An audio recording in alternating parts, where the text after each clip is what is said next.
Mirchi Plus presents Har Him Horror.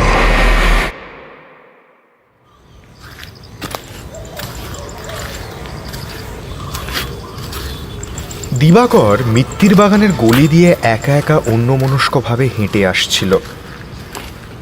আচমকা একটা লোক ওর পথ আটকে বলল, আপনাকে একটা সুপরামর্শ দিতে পারি। ফ্ল্যাটখানা হয়তো কম সময়ে পেয়ে যাচ্ছেন, কিন্তু কিনবেন না। দিবাকর প্রথমে একটু চমকে গেলেও নিজেকে সামলে নিল। গলা চড়িয়ে ভদ্রভাবেই বলল, আপনি কে মশাই? খামোখা আমায় সুপরামর্শ দিচ্ছেনই বা কেন? লোকটা যেন শুনতেই পেল না।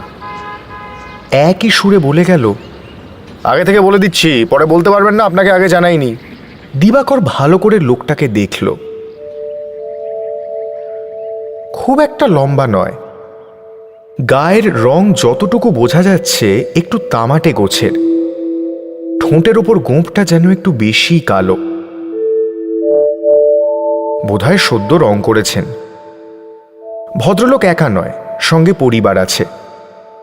আটপৌরে শাড়ি পরা মধ্যবয়স্কা, সম্ভবত ভদ্রলোকের স্ত্রী হবেন। আর একটি চুড়িদার পরিহিত মেয়ে, বয়স ওই 16 কি 17 হবে, তার বেশি নয়। প্রথমে দিবাকর ভেবেছিল লোকটাকে একটু কড়া করে দু কথা শুনিয়ে দেবে, কিন্তু পরিবার দেখে মনে হলো কাজটা ঠিক হবে না। গলার স্বর যতটা সম্ভব নরম করে বুঝিয়ে বলল, দেখুন দাদা, আপনাকে দেখে তো ভদ্রলোক বলে মনে হয়। ফ্ল্যাটটা আমার খুবই দরকার। আপনি কি পার্টির লোক? যদি বলেন পার্টি ফান্ডে আমি না হয় কিছু অনুদান দিয়ে দেব, হবে না? দিবাকর বুদ্ধিমান, বাস্তববাদী। ও এরকম একটা ঝক্কির কথা আগেই ভেবেছিল, তাই কথাবার্তা ভীষণ চুপি চুপি এগোচ্ছিল। আজকাল সব জায়গাতেই গুন্ডা মস্তান ভর্তি। ভদ্র ভাষায় কথা বলার জন্য একদল লোক, ভদ্র ভাষায় কাজ না হলে আবার ভাষা বদলে ছোড়া কিংবা পিস্তলে নেমে আসবে। তাই স্বভাষায় এসব ব্যাপার মিটিয়ে ফেলাই ভালো। এই ফ্ল্যাট ছেড়ে দিলে ওকে হয়তো আরও অনেক কিছু ছেড়ে দিতে হবে এই জীবনে। আর তার মধ্যে অন্যতম হল অনামিকা। গোস্বামী পাড়ায় দিবাকরের নিজের বাড়ি আছে, কিন্তু সে বাড়ির একটা বড় সমস্যা হলো জয়েন্ট ফ্যামিলি। একসময় এই একান্নবর্তী পরিবার নিয়ে দিবাকরের গর্ব ছিল। পুজোয় একাধিক জামা হয়, প্রায়শই উৎসবের মেজাজ থাকে। ছেলেবেলায় এসব ভালো দিকই চোখে পড়ত, কিন্তু এখন বুঝতে পারে সংসারে বেশি লোক থাকার জ্বালা কোথায়। যত বেশি লোক, তাদের তত বেশি মতামত, এবং সেই মতামত অন্যের ঘাড়ে চাপিয়ে দেওয়ার ধান্দা। তা যেই হোক, সব বিষয়ে নাক না গলালে তাদের পেটের ভাতই হজম হবে না। ব্যক্তিগত জীবন বলতে কারো কিচ্ছু নেই। তবে সেখানে অনামিকা মানিয়েও নিত, যদি না ওর নাচ শেখার এবং শেখানোর লম্বা ক্যারিয়ার থাকত। দিবাকর নিজের জেদের বশে অনামিকার জীবন দুর্বিষহ করতে চায় না, আবার অনামিকাকে ছাড়তেও চায় না। দুজনেরই বয়স বাড়ছে, বাড়ির লোক বিয়ের জন্য অল্পবিস্তর চাপও দিচ্ছে। এই সময় একটা ফ্ল্যাট না কিনে যদি বিয়ে করে, তাহলে একেবারে হঠকারিতা ছাড়া আর কিচ্ছু হবে না। এতদিন তো থাকলো মা বাবার কাছে, এবার নিজের সংসার বুঝে নিতে হবে। প্রয়োজন তো আছে, কিন্তু এই ফ্ল্যাট খোঁজাও কি সহজ ব্যাপার? যাদের অনেক আছে তারা ঢিল ছুঁড়ে পছন্দসই ফ্ল্যাট পেয়ে যায়, কিন্তু যাদের পকেটের অবস্থা তথৈবচ, তাদের রীতিমতো গরু খোঁজা খুঁজতে হয়। আর দিবাকরও অনেক খুঁজে এই ফ্ল্যাটটা পেয়েছে। নিজে সিভিলের ছাত্র ছিল, খতিয়ে দেখেও নিয়েছে প্ল্যান ইত্যাদি ঠিক আছে কিনা। তেমন কোনো সমস্যা চোখে পড়েনি। পজিশন আহামরি কিছু নয়, বড় ধরনের 4 চাকা ঢোকার চান্স নেই। সেজন্যই বোধহয় খদ্দের পায়নি, কম সময়ে ছেড়ে দিচ্ছে। এমন সুযোগ হারালে আবার কবে পকেটের নাগালে ফ্ল্যাট পাবে ঠিক নেই। বিয়ের যে ফুলের কুঁড়ি ধরেছে, তা একবার ঝরে গেলে কি আর ফুটবে? তাই লোকটার দিকে সরাসরি ঘুষের, তোলার কিংবা ভদ্র ভাষায় অনুদানের প্রস্তাব ছুড়ে দিল। লোকটা হে হে করে বিচ্ছিরি হাসল। না না, আমি পার্টির মাতব্বর নয়, আমার মনে হলো আপনার অসুবিধা হবে ওখানে থাকতে, তাই বললুম। যাকে আপনি যখন বলছেন আপনার আর উপায় নেই, তাহলে থাকুন। দিবাকর আর কথা বাড়ালো না। অনামিকাকে ফোন করে বলল, আজ এক আচ্ছা পাগলের পাল্লায় পড়েছিলাম জানো। যাকে ফ্ল্যাটের ব্যবস্থা হয়ে গেছে, ফার্স্ট ফ্লোর। এবার তুমি বলো লক্ষ্মীর গৃহপ্রবেশ কবে হবে?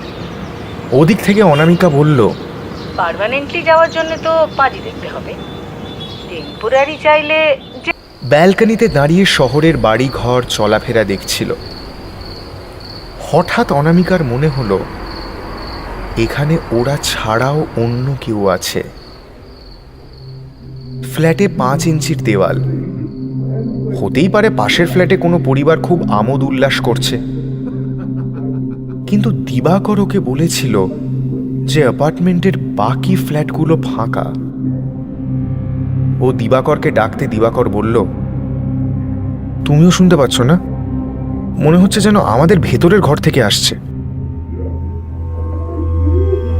চলো তো গিয়ে দেখি।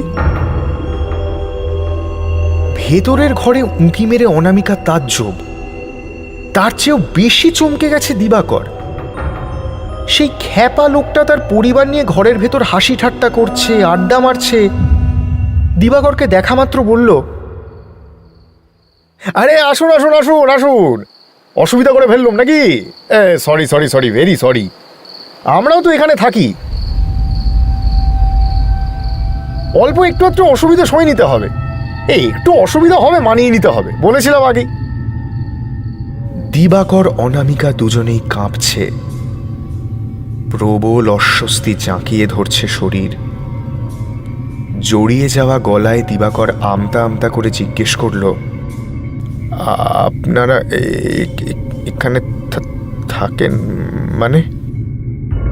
লোকটা দিবাকরের কেনা সোফায় আরামে বসে নির্বিকারভাবে উত্তর দিল, যাব বাবা, এটা তো আমাদেরই জায়গা। আমাদের দোতলা বাড়ি ছিল। প্রমোটারের সে কি জবরদস্তি, তোমায় আর কি বলবো। শেষমেশ কি করবে ভেবে না পেয়ে আমাদের পুরো পরিবারকেই গায়েব করে দিল। তুমি তো জানো এসব খুনের কোনো কেস হয় না, মামলা হয় না, কেউ শাস্তিও পায় না। সে না পাক, কিন্তু আমরা যাব কোথায় বলো? এখানেই থাকি। নিজের বাড়ি ছেড়ে যাওয়া যায় নাকি? আগে অনেকেই এখানে থাকতে এসেছে, প্রাণ নিয়ে কোনো রকমে পালিয়েছে। তবে তোমার কথা আলাদা, বুঝলে? তুমি করেই বলছি, হ্যাঁ, বয়সে ছোটই হবে। যাকে তুমি একটা নতুন জীবন শুরু করছো, আমরা তোমায় কিচ্ছু বলবো না। কি হলো? আরে দিবাকর, দিবাকর, ওকে ধরো ধরো, অজ্ঞান হয়ে যাচ্ছে, ধরো। আরে কি মুশকিল, ওই দেখো। অনামিকা জ্ঞান হারিয়ে পড়ে যাচ্ছিল। দিবাকর সেদিকে খেয়ালও করেনি। ভদ্রলোকের কথায় সম্বিত ফিরল। দুহাতে আঁকড়ে ধরল অনামিকাকে, সোফায় বসালো। অনামিকার মুখে চোখে জল দিল। পুরো ব্যাপারটাই যেন এখনো বিশ্বাস করে উঠতে পারছে না। এখন সেই লোকটা আর তার পরিবার নেই। একটা অন্ধকার ঘরে শুধু ওরা দুজন। জানলা দিয়ে অল্প চাঁদের আলো আসছে। সেই আলোয় আরো যেন রহস্যময় দেখাচ্ছে সবকিছু। দিবাকর জানে না ও এরপর কি করবে। এখন কি করবে ও তাও জানে না। ফ্যাল ফ্যাল করে জানলার দিকে চেয়ে আছে আর অনামিকার মাথায় হাত বোলাচ্ছে। কিন্তু এরপর ওরা যাবে কোথায়?